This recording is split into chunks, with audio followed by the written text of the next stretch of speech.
안녕하세요, 김존입니다. 역시 이재명 대표가 빠릅니다. 윤석열이 남이 써준 10분도 안 되는 분량의 원고를 읽고 신년 기자회견 패스한 유일한 대통령으로 남는 사이 이재명 대표는 벌써 당 신년 인사회를 열고 현충원까지 가셨습니다. 윤 대통령도 현충원을 다녀왔지만 신년 낭독쇼가 주 일정인데요. 1월 1일 이재명 대표 일정을 보시면 7시 30분부터 쉼이 없습니다. 반면 윤 대통령은 그저 기자회견 피하며 신년사 낭독쇼만 하는 모습입니다. 그 신년사 낭독마저 못 외우고 고개를 연식 숙이며 보고 있는 대통령 수준이었는데요. 내용은 글로벌 어쩌고 저쩌고, 자유 어쩌고, 패키지 어쩌고, 영어 남발한 신년사는 들을 만한 내용이 역시 없었습니다. 수출을 직접 윤석열 본인이 챙기겠다는데 벌써 큰일인데요. 거기다 설마 했는데 신년사만 읽고 진짜 생중계 화면에서 사라졌습니다. 튄 것인데요. 그런데 하도 내용이 없고 짧고 기자회견도 없으니 신년사 생중계하던 방송들도 난감한 듯 짧게 마무리할 정도였습니다. 세상에 이런 대통령 신년사가 다 있을까요? 관련해서 민주당은 신년 담화문을 읽고 끝내던 군사정권 시대로 회귀하겠다는 것이다.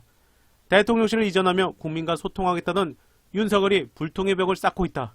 이재명 대표 역시 민주당사에서 열린 당 신년 인사에서 경제도 민생도 민주주의도 한반도 평화도 위기라고 불릴 만큼 상황이 어렵긴 하다. 안타깝게도 타협과 조정 통한 희망 만들어내는 일이 많이 사라졌다. 정치는 없는 걸 만들어내는 것이다. 새로운 길, 희망을 만들어내는 게 정치라고 생각한다. 그래도 우리 민주당이 새로운 희망의 길을 국민과 함께 만들어 나가야 한다. 윤석열과 차원이 다른 이재명 대표의 새해 행보입니다. 거기다 북한이 새해 첫날인 1일 동해상으로 탄도미사일을 발사했다고 하는데 역시 윤석열은 NSC는 열 생각도 없고 자기 신년사 쇼만 하는 모습입니다. 입 벌고 위조의 달인 또 들켰네요. 윤 대통령은 당당하게 내 장모는 사기 피해 당한 적 있어도 누구한테 10원 한 장 피해 준 적 없다고 명언을 남기며 돌아다닌 적이 있는데요. 바로 장모 최은순 씨가 통장 잔고주면서 위조를 둘러싼 민사소송에서 일부 패소한 판결이 확정됐습니다. 이에 따라 장모는 무려 5억여 원의 돈을 물어주게 됐습니다. 거기다 윤석열 장모가 통장 잔고 증명서를 위조해 임 아무개 씨가 손해를 입었다고 청구한 금액 18억 3,500만 원이라고 합니다. 그런데 이 내용은 역시 언론들이 크게 다루지 않아서 스리슬쩍 넘어갔습니다. 언론사 제목들도 그냥 민사소송 패소 정도로 나오고 입 벌고 대통령이 말했던 내 장모 10원 한 장 피해 준 적 없다 이런 명언을 넣은 언론사는 없었습니다. 이 기세라면 윤석열 일가는 곧 정권 바뀌면 해로 다 튀겠네요. 이어서 중요한 내용인데요. JTBC에서 못 갔던 뉴스타파 봉지욱 금괴 50억 클럽 전면 공개. 뉴스타파 봉지욱 기자는 지난 10월에 JTBC에서 뉴스타파로 옮겼는데요. JTBC에서는 다루지 못했던 대장동 사건을 보도하는 참기자입니다. 그가 연말 의미심장한 글과 사진을 공개해서 전해드리겠습니다. 사진 어디에도 이재명 대표 이름은 없고 검사들 명단만 드글드글하네요. 봉지욱 기자, 지난 10월 뉴스타파로 자리를 옮겼습니다. 홀가분한 마음에 오래전에 접었던 페이스북도 다시 가입했습니다. 기사 링크만 올리다 오늘 처음 몇 자 적었습니다. 어쩌다 보니 JTBC에서 다뤘던 대장동 사건을 다시 보도하고 있습니다. 추가 자료도 확보했습니다. 그중 하나가 정영학 녹취록 원본입니다. 이 녹취록은 정영학 버전, 검찰 버전으로 나뉩니다. 정영학이 제출한 녹음 파일을 검찰청 속기사들이 다시 글자로 푼 것이 검찰 버전입니다. 어쨌든 대장동 재판에서 유력한 증거로 여겨집니다.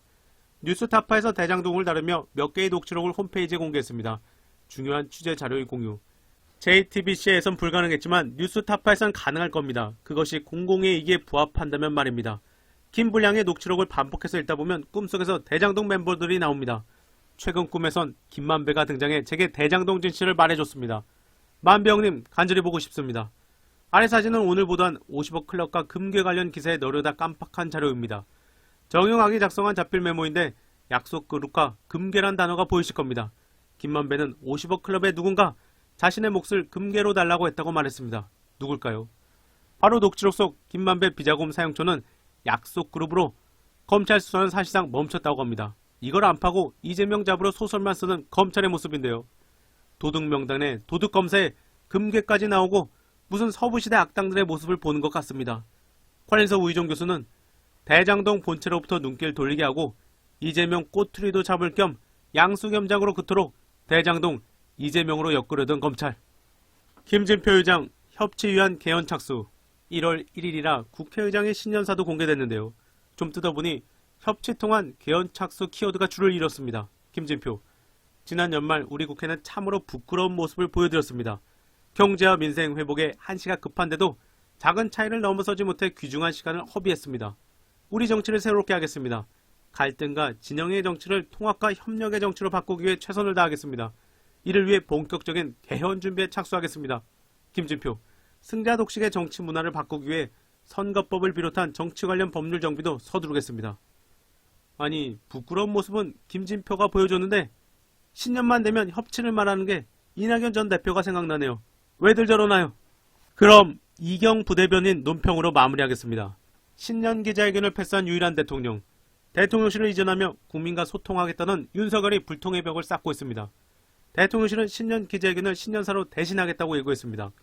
1987년 대통령 직선제 이후 신년 기자회견을 패스한 유일한 대통령이 되겠다니 신년 담화문을 읽고 끝내던 군사정권 시대로 회귀하겠다는 것입니다.